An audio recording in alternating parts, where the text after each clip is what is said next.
786 எழுதுகிறீங்க, அதனுடைய பொருள் என்ன? நல்ல கேள்விதான் கேட்டிருக்காங்க. சிரிக்கக்கூடாது. முந்தைய நம்ம சொல்லியிருக்கிறோம், அவங்க சில விஷயங்கள் உங்களுக்கு தெரிஞ்ச விஷயங்களா இருக்கும், அதனால எல்லாம் தெரிஞ்சிருப்பாங்கன்னு நினைக்க கூடாது. கேள்வி கேட்கும்போது அமைதியான முறையில தான் உங்களுடைய உணர்வுல காட்டிக்கணும்.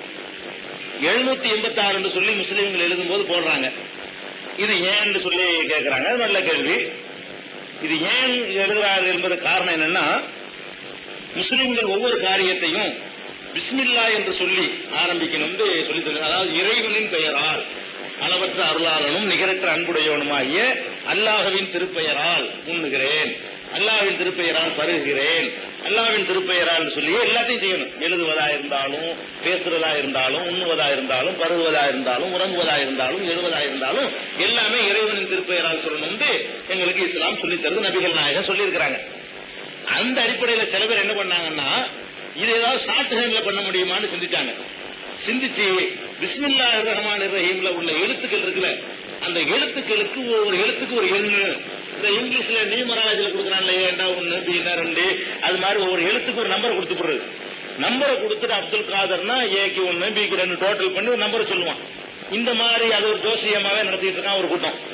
அந்த மாதிரி நம்ம எங்கால் என்ன பண்ணான், கடைசி காலத்துல பிற்காலத்துல வந்தவன் அரபு மொழிக்கு இந்த மாதிரி ஒரு நம்பரை கொடுத்து பிஸ்மில்லாஹிர் ரஹ்மானிர் ரஹீம் டோட்டல் பண்ணி பார்த்தா 786 வருது. இந்த பாய் சீன் அந்த எழுத்து இருக்காது, உள்ள எழுத்து அரபு எழுத்து, அந்த எழுத்துக்களை எழுதலாம் ஒரு நம்பரை கொடுத்து டோட்டல் பண்ணி பாத்தீங்கன்னா 786 வருது. இது பிஸ்மில்லா விட ஷார்ட்டா இருக்குங்கிறதுக்காக நினைச்சுட்டான் 786 எழுத ஆரம்பிச்சுட்டான். இதுக்கு இஸ்லாத்துக்கு சம்பந்தம் கிடையாது. இஸ்லாத்தை அறியாத மக்கள் சொல்றாங்க. ஏன்னா எண்களுடைய பயன்பாடு தனி, எழுத்துக்களுடைய பயன்பாடு தனி. எண்கள் என்னத்தான் சொல்லணும், எத்தனை எண்ணுங்கிறது தான் சொல்லணும், எழுத்துக்கள் தான் ஒரு கருத்தை சொல்லணும். இந்த வழிமுறையை நம்ம ஒத்துக்கிட்டோம்னு சொன்னா அப்புறமே அஸ்ஸலாமு அலைக்கும் சொல்றதுக்கு பதிலா என்ன 524 சொல்லுவான் ஒருத்தன். அப்ப இப்படியே போயிடும். அது மாதிரி ஒரு ஆளுக்கு பேர் இருக்கும், இப்ராஹிம் பேர் இருக்கும், என்ன 237 சோமான்னு பாப்போம், அதுக்கு நம்பரை கொடுத்து. இது நல்ல ஒரு முறை கிடையாது. இது நபிகள் நாயகம் சொன்ன முறையும் கிடையாது. பிஸ்மில்லாஹிர் ரஹ்மானிர் ரஹீம் எழுதுங்க, இல்லைன்னா தமிழ்லயே அளவற்ற அருளாளனும் நிகரற்ற அன்புடையவனுமாகிய அல்லாஹ்வின் திருப்பெயரால் எழுதுனாதான் முறையே தவிர, இந்த 786 என்பது யாரோ ஒரு ஆள் பின்னாடி உள்ள ஆள் உண்டாக்கி இதை பண்ணிட்டாங்க. இந்த 786 பிஸ்மில்லாவுக்கு மட்டும்தான் வருங்கிறீங்கன்னா அப்படி இல்ல. ஹரே கிருஷ்ணா அரபுல எழுதி கொடுத்தா அதே டோட்டல் வரும். ஹரே கிருஷ்ணான்னு எழுதி அந்த ஹாரே இருக்குல்ல, அதுக்கு அரபுல நம்பரை போட்டு கூட்டி பாத்தீங்கன்னா அதுவும் 786 தான் வரும்.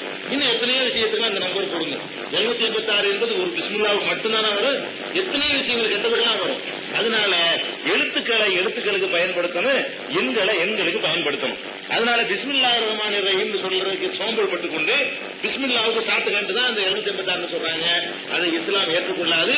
அதை ஏற்றுக்கொண்டு அது மாதிரி ஒவ்வொன்றும் சொல்ல ஆரம்பிச்சாங்கன்னா ரொம்ப விருதமா போயிடும். பிஸ்மில்லாவுக்கு சொல்லுவாங்க, அப்புறம் அஸ்ஸலாமு அலைக்கும் அதுக்கு சொல்லுவாங்க, அப்புறம் குர்ஆன் ஓதுறதுக்கு பதிலாக என் மொத்தம் ஓதணும் ஒவ்வொருத்தனா கூட்டு நம்பரை சொல்லி டோட்டல் பண்ணினா ஒரு முழு குர்ஆனும் படிச்சாச்சுன்ற மாதிரி வந்துடும். இதெல்லாம் ஒரு கெட்ட முன்மாதிரியை கொண்டே உண்டாக்கி இதுக்கு இஸ்லாத்துக்கு சம்பந்தம் இல்லை. முஸ்லீம்கள் அறியாமையில செய்யறாங்க, திருத்திக்கிட்டு வர்றாங்க, விளக்கம் பெற்றவங்க திருத்திக்கிட்டு வர்றாங்க.